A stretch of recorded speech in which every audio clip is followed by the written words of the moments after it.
function my world. Chalo, a psycho mafia, madly obsessed with his maid and fall of him का last part start करते हैं।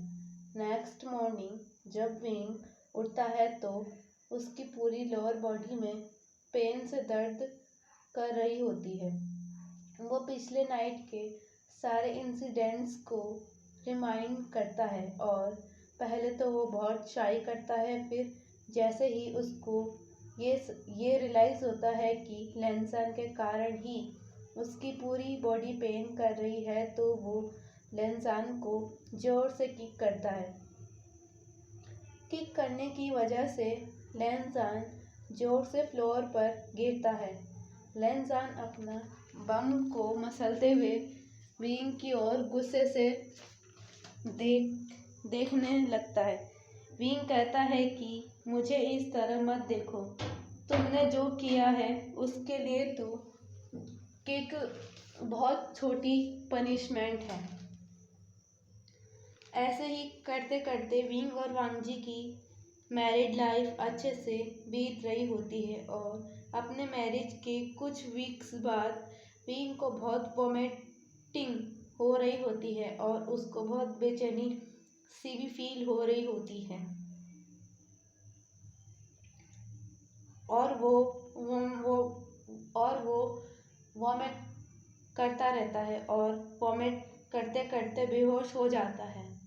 तो वांगजी wing को hospital लेकर जाता है तो डॉक्टर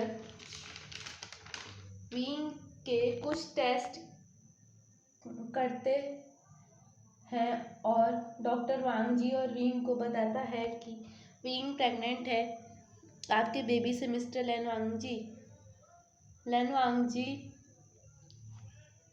ये सुनकर खुशी से रोने लगता है।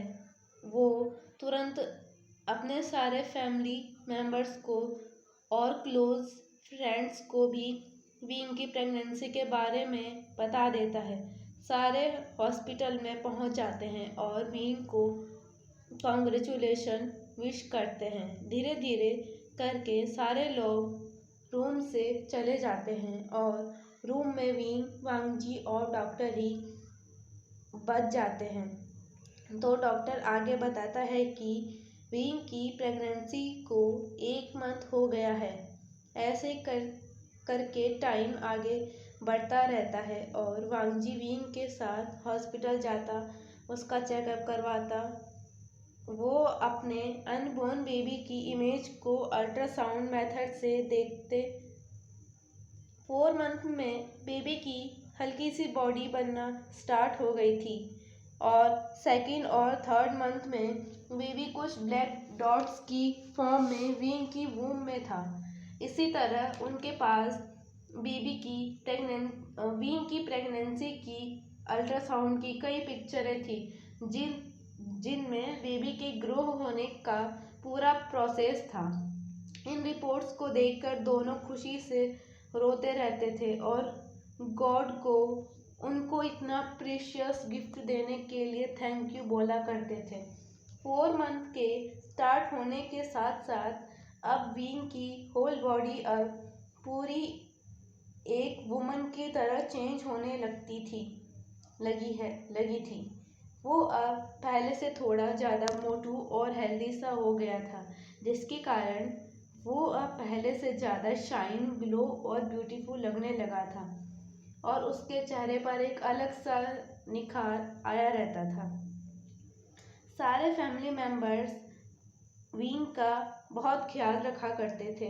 विंग की ब्रेस्ट भी अब धीरे धीरे बढ़ने लगी थी, जिससे उसकी ब्रेस्ट में मिल्क बनना शुरू हो गया था ताकि बेबी को बर्थ देने के बाद वो अपने बेबी को अपना मिल्क फीड करवा सके। उसकी बेली भी अब धीरे धीरे बढ़ने लगी थी। विंग पर उसके क्लोथ्स भी अब छोटे होने लगे थे और टाइट भी होते थे। तो वांगजी विंग के लिए अब लूज फिटिंग के क्लोथ्स बाय कर लिए होते हैं, जिससे विंग को प्रेगनेंसी में अनकंफर्टेबल फील ना हो, उसको पसीने के कारण इचिंग प्रेशर्स ना हो। टाइम ऐसे ही आगे बढ़ता जाता है और अब विंग की प्रेगनेंसी को 6 मंथ हो जाते हैं। उसकी टमी अब काफ़ी बिग हो गई थी, उसके लेग्स भी अब स्वॉलन से हो गए थे, उसको अब चलने में भी बहुत प्रॉब्लम होती रहती थी। विंग का अब हर बात और हर टाइम मूड स्विंग हुआ करता था। कई बार उसको अपना फेवरेट फूड तक पसंद नहीं आता था। कभी वो आधी रात में उठकर वांगजी से कभी आम का अचार मंगवाता, कभी नींबू का मंगवाता, कभी मिर्ची का मंगवाता, कभी किसी का, ऐसे करके वो बहुत अचार मंगवाया करता था।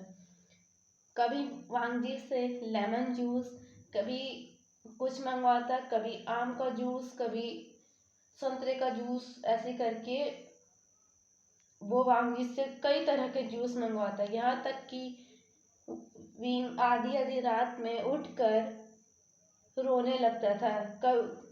कभी बिना कारण के ही वांगजी को स्लैप और किक कर देता।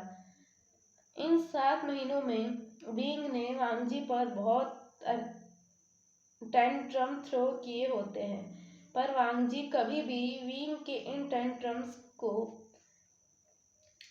सीरियसली नहीं लेता था, बल्कि वो तो बहुत खुश हुआ करता था। अब धीरे धीरे विंग की प्रेगनेंसी को 9th मंथ भी हो जाते हैं और एक दिन विंग को अचानक से उसकी बैली में बहुत पेन होने लगता है। विंग और वांगजी समझ जाते हैं कि विंग को अब लेबर पेन स्टार्ट हो गया है, यानी अब बेबी की डिलीवरी होने में ज़्यादा टाइम नहीं बचा है। वांगजी विंग को तुरंत अपनी कार में बैठाकर हॉस्पिटल लेकर आता है और बाकी के फैमिली मेम्बर्स भी अपनी अपनी कार और अपने अपने व्हीकल में हॉस्पिटल पहुंच जाते हैं।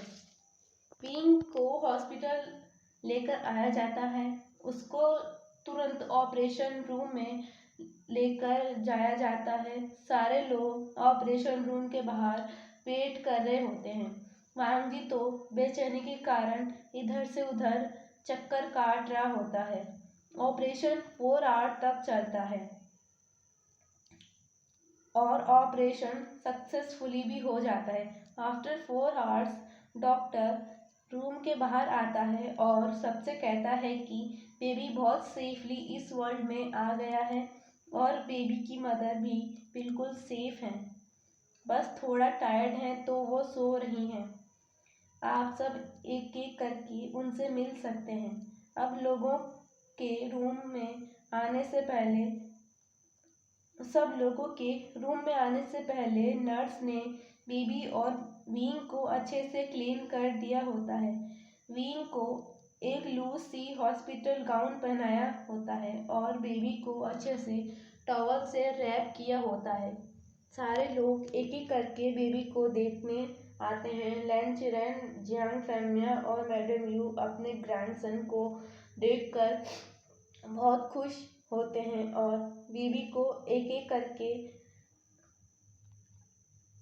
अपने पास लेते हैं और बेबी के होल फेसेस पर छोटी छोटी किसेस कर रहे होते हैं और विंग और बेबी को बहुत सारी गुड विशेस करते हैं। अब ऐसे करके सारे लोग अंदर आते हैं और हैप्पीली बेबी को अपनी गोद में उठाते हैं और विंग को ढेर सारी गुड विशेस देते हैं। अब तक विंग की भी नींद फिनिश हो चुकी होती है और वो अपनी नींद से उठ चुका होता है। अब सबकी अपने लिए वेल विशेस को एक्सेप्ट करता है। अब वांगजी भी बेबी को अपनी गोद में उठाता है और उसके होल फेसेस पर किसेस करने लगता है और विंग के पास आकर उसके फॉरहेड पर भी किस करता है और विंग से कहता है कि विंग देखो हमारा बेबी। विंग कहता है हाँ लैनसान, हमारा बेबी। दोनों एक दूसरे को देखकर खुशी से रोने लगते हैं। अब उन दोनों की फैमिली कंप्लीट हो गई थी, जिसमें वांगजी, उसका स्पाउस विंग और उन दोनों का बेबी लिटिल बेबी एक बॉय होता है। अब नर्स सब लोगों को रूम से बाहर जाने को कहती है क्योंकि अब बेबी को फीड करने का टाइम होता है, तो सब लोग रूम के बाहर चले जाते हैं। वांगजी रूम में ही रुक जाता है और विंग को उसके बेबी को उसका ब्रेस्ट मिल्क फीड करवाने में मदद करता है। बेबी और विंग को 3 दिन तक और हॉस्पिटल में रुकना होता है और 4 दिन बाद विंग बेबी के साथ हॉस्पिटल से डिस्चार्ज हो जाता है। अब ऐसे ही टाइम आगे बढ़ता जाता है और लिटिल बेबी अब बड़ा होने लगता है और उसका नाम लैन युआन रखा जाता है। और बाकी के कपल्स के भी बेबीज हो जाते हैं। यान ली और जिन जोशियान का एक बेबी बॉय होता है जिसका नाम वो जिंगलिंग रखते हैं। लैन चिचैन और मेंग्याओ का भी एक बेबी बॉय होता है जिसका नाम वो लैन जिंगई रखते हैं। जिन जीशुन और वैन शीशुक की एक बेबी गर्ल होती है जिसका नाम वो जिन जोनशु रखते हैं। टाइम के आगे बढ़ते बढ़ते जियांग चैन और वैन चिंग की भी शादी हो जाती है और उनका भी एक बेबी बॉय होता है जिसका नाम वो जियांग जुयान रखते हैं। और वैनिंग और म्याम्या की भी वेडिंग हो जाती है और उनके ट्विंस बेबी होते हैं। फर्स्ट बेबी गर्ल होती है जिसका नाम वैन मिंग होता है और सेकंड बेबी बॉय होता है जिसका नाम वैन मियांग होता है। मैं अपनी स्टोरी को यहीं पर फिनिश करती हूँ। आई होप आपको ये पार्ट और इस एफ का लास्ट पार्ट पसंद आए। अगर आपको मेरी वीडियो पसंद आए तो वीडियो को लाइक और कमेंट और मेरे चैनल वांगशन माय वर्ल्ड को सब्सक्राइब कर देना। And take care and good night.